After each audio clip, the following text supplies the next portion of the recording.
तेहियां सरसुनी शिवधनु भंगा आयवो भृगुकुल कमल पतंगा.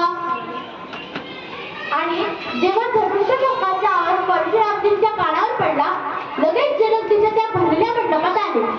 सगळे क्षत्रिय एकत्रित आलेले बघितल्यानंतर परशुरामजींची डोळे क्रोधाने लाल झाले. परशुरामजी रागवले, म्हणाले, जनक, आपको पता नहीं, मैं क्षत्रिय पुष्पे काटने वाला परशुराम, मैं इस जगत में जिंदा हूँ, मेरी इज्जत लिए बगैर आपने क्षत्रिय सम्मेलन क्यों रखा? जनकजी घाबरले. विश्वामित्र तटस्थ आहे, लक्ष्मणजी क्रोधवान आहे, राम प्रभू शांत आहे.